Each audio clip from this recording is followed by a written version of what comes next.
네, 20일 지난주 금요일 글로벌 마감 상황 전해드리겠습니다. 지난주 뉴욕 증시는 상승으로 거래에 마쳤습니다. 이 긴축 정책에 대한 우려감이 잦아들면서 달러화가 주요 통화 대비 약세를 보인 것이 호재였는데요. 4주 만에 3대 지수는 오름세로 전환됐습니다. 마감가 먼저 확인해 보시죠. 다우지수가 0.95% 가까이 오르면서 18,100선을 회복했고요. 나스닥 지수는 이날 5,000선 재돌파했습니다. S&P 500 지수 역시 1% 가깝게 오르면서 2,108포인트 선의 종가 형성됐습니다.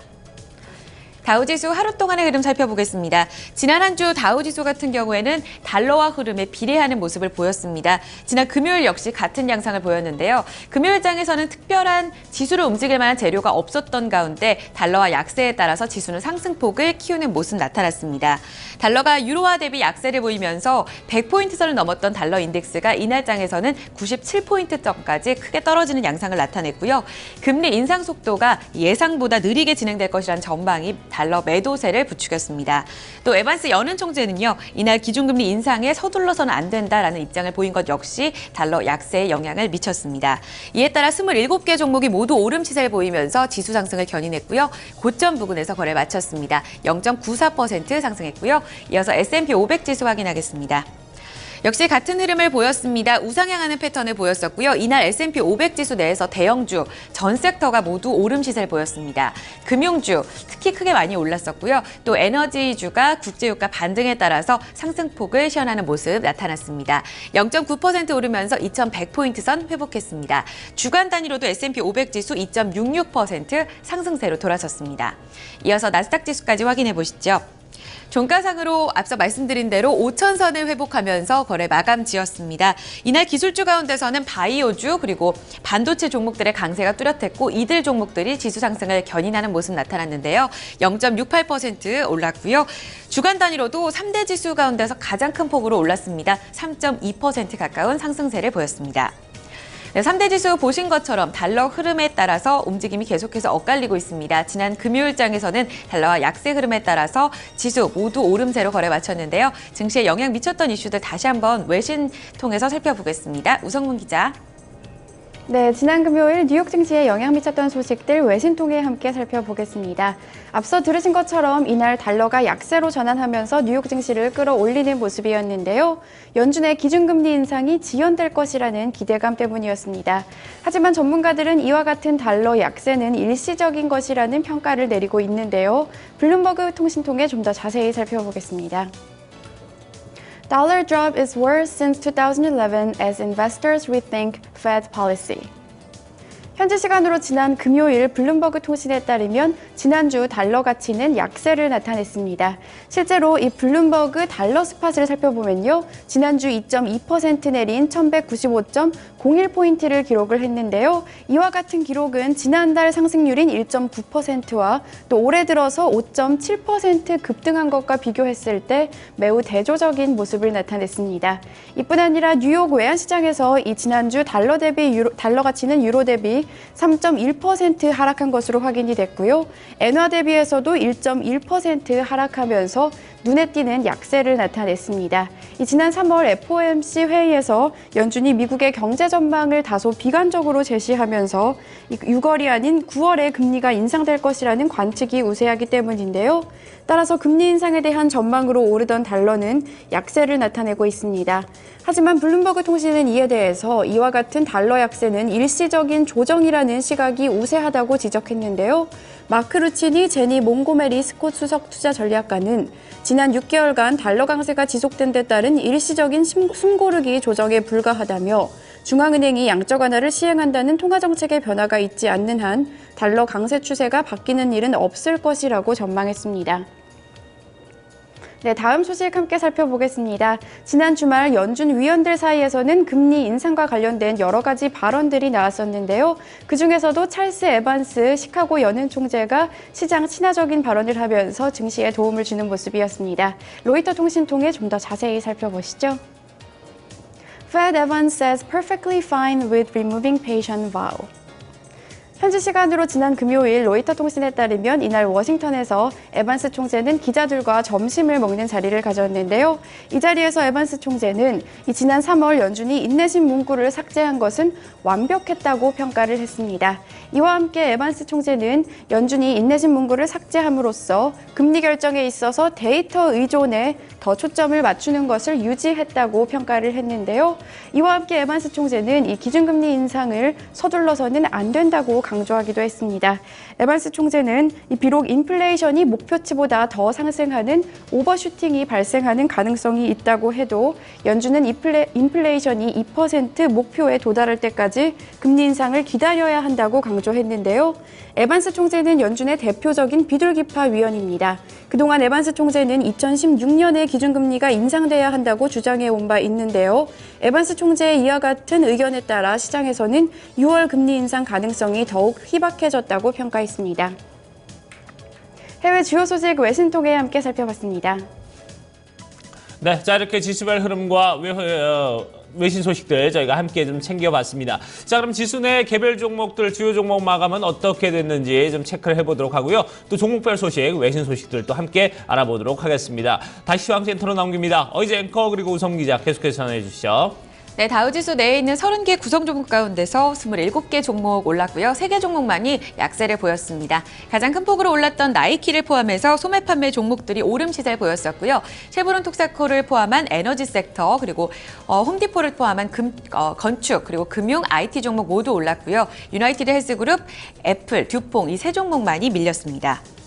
상승률 상위 종목 다시 한번 확인해 보겠습니다. 대체로 올랐는데요. 그 가운데서 나이키가 가장 큰 폭의 오름 시세를 보였습니다. 이 강달러 때문에 실적에 대한 우려감이 컸었는데 이날 발표된 바에 따르면 주당 순이익이 예상치를 웃돈 결과를 보여주면서 선방했다는 분석으로 인해 시장이 환호했습니다. 3.7% 가장 큰 폭의 상승세를 시현했습니다.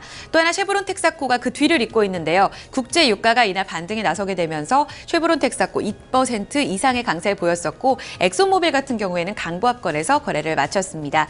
월마트를 포함한 소매 판매 종목들 대체로 오름 시세를 보였습니다. 이날 상승한 종목 가운데서 IBM, 인텔 그리고 마이크로소프트까지 다우지수 내에 있는 기존 종목들, IT 종목들이 선방을 했는데요. 반면에 하락 종목을 살펴보시면 다우지수 편입 이틀째 보이고 있는 애플 같은 경우에는 이틀째 모두 1% 이상의 약세 흐름을 보였습니다. 유나이티드 헬스그룹과 듀퐁 모두 약세로 거래 마감지었습니다. 대형주 내에 있는 S&P 500 섹터 업종별 흐름 보겠습니다. 앞서 말씀드린 대로 전업종이 모두 올랐습니다. 가장 좋았던 섹터가 바로 금융 섹터였었고요. 국제유가 반등에 따라서 에너지 섹터도 0.7%의 강세 흐름을 보였습니다. 그 뒤를 이어서 건축과 소매 판매 그리고 반도체, 바이오 헬스 종목 모두 오름 시세를 보였었고요. 유틸리티 섹터가 강보합권에서 거래를 마쳤습니다. 특징주 확인하겠습니다. 생명공학업체인 바이오젠 아이텍이 이날 나스닥 지수 내에서 가장 큰 폭의 오름 시세를 보이면서 지수 상승을 이끌었습니다. 바이오주 재차 강세를 이끌기도 했는데요. 알츠하이머 신약 임상 결과를 발표했는데 긍정적인 결과를 보이게 되면서 시장 투자자들이 모두 주목을 했습니다. 일부 애널리스트들은 이 신약이 환자에게 적용되면 이 가치로서 100억 달러를 넘어설 것이다라는 입장을 보이게 되면서 더욱더 관심을 집중시킨 모습이었습니다. 장중에 480달러 선까지 올라서면서 사상 최고 흐름을 나타내기도 했고요. 종가상으로도 475달러 선 지지하면서 거래 마쳤습니다. 반면에 부진한 실적을 보였던 명품업체 티파니는 이날 주가도 많이 흔들린 모습 보였습니다. 간밤에 달러 강세는 주춤한 양상을 보였지만 기준금리 인상을 앞두고서 달러 강세 진행 중이었고요. 이에 따라서 영향을 받을 기업들에 대한 실적 우려감도 커지고 있습니다. 강달러에 따라 티파니 실적이 5년 만에 감소세를 보였었고요. 이에 따라서 4% 가까운 하락 시세를 보였습니다. 이 밖에 모바일 결제 시장에 뛰어든 페이스북 같은 경우에는 지난 목요일, 금요일 모두 신고가를 쓰면서 S&P 500 지수 내에서 시총 5위, 10위권에 진입해 나서기도 했습니다. 이같이 종목별로 재료들이 좀 많았던 가운데 특징주 다시 한번 외신 통해 살펴보도록 하겠습니다. 우성문 기자 살펴주시죠. 네, 종목 주요 소식 외신 통해 함께 살펴보겠습니다. 앞서 들으신 것처럼 이날 실적 발표에 따라 주가가 엇갈리는 모습이었는데요. 먼저 명품 보석업체인 티파니가 5년 만에 부진한 실적을 공개했습니다. 그동안 명품업체들이 어려움을 겪을 때도 티파니의 실적은 견고한 모습을 나타냈었는데요. 하지만 지난 분기에는 이 달러 강세 영향에서 자유롭지 못했던 모습이었습니다. 로이터 통신 통해 좀 더 자세히 살펴보시죠. Tiffany sales fall for first time in 5 years on strong dollar. 현지 시간으로 지난 금요일 로이터 통신에 따르면 티파니는 지난 11월과 1월 분기 매출이 13억 달러를 기록했다고 밝혔는데요. 이는 지난해 같은 기간이었던 12억 9천만 달러보다는 늘어난 것이지만 예상치였던 13억 1천만 달러를 하회하는 모습을 보였습니다. 이 기간 순이익을 살펴보면요. 이 기간 순이익은 주당 1.51달러를 기록하면서 전문가 예상과 부합했지만 이 시장에서는 매출이 부진했다는 모습에 좀 더 초점을 두는 모습이었는데요. 특히 최근 달러 강세로 인해서 미국을 방문하는 여행객이 크게 줄어들면서 티파니의 매출도 함께 줄어들었다는 평가가 나오고 있습니다. 실제로 지난 11월과 1월 사이 미국을 여행한 관광객 수는 지난해 같은 기간보다 1.5% 줄어들었는데요. 또한 같은 기간 달러 가치는 전 세계 주요 통화에 대해서 9%나 상승하는 모습을 보였습니다. 로이터 통신에 따르면 전문가들은 티파니의 이와 같은 실적 부진은 이번 분기뿐 아니라 다음 분기에서도 이어질 것이라고 내다보고 있는데요. 이 소식이 전해지면서 티파니의 주가는 3.98% 급락했습니다. 네, 실적 공개한 기업 하나 더 살펴보겠습니다. 이날 달러 강세에도 불구하고 나이키는 양호한 실적을 공개했는데요. 이날 증시에서도 티파니와 주가가 정반대 흐름을 나타냈습니다. 포브스톡의 좀 더 자세한 소식 함께 살펴보시죠. Nike revenue up 7% despite effects of stronger US dollar. 현지 시간으로 지난 목요일 나이키는 장 마감 후 실적을 공개했는데요. 이 3분기 주당 순이익이 89센트를 기록했다고 밝혔습니다. 이는 지난해 같은 기간보다 19%나 늘어난 것이고요. 또한 전문가 예상치였던 84센트를 상회하는 결과가 나왔습니다. 이 기간 매출을 살펴보면요. 이 기간 매출은 74억 6천만 달러를 기록했는데요. 이 전문가 예상치는 밑도는 결과가 나왔지만 전년 동기 대비 7% 증가했고요. 또한 이 환율의 영향을 빼면 13% 증가한 것으로 확인이 됐습니다. 이 달러 강세로 나이키도 티파니와 마찬가지로 달러 강세의 영향을 받고 있는데요. 그럼에도 불구하고 매출이 꾸준히 늘어나고 있는 것은 농구화와 같은 상품들의 수요가 꾸준히 늘어나고 있기 때문입니다. 마크 파커 나이키 최고 경영자는 3분기 강한 실적은 어려운 거시경제 상황 속에서도 우리의 성장 전략이 잘 진행되고 있다는 것을 보여준다며 자신감을 나타냈는데요. 이 소식에 뉴욕 증시에서 나이키의 주가는 3.72% 급등했습니다.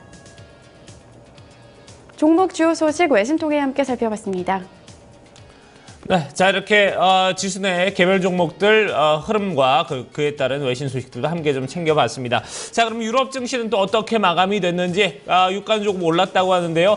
상품 환율 채권 시장도 아울러 좀 체크를 해보도록 하겠습니다. 자, 이 부분은 어이지 앵커가 전해드립니다.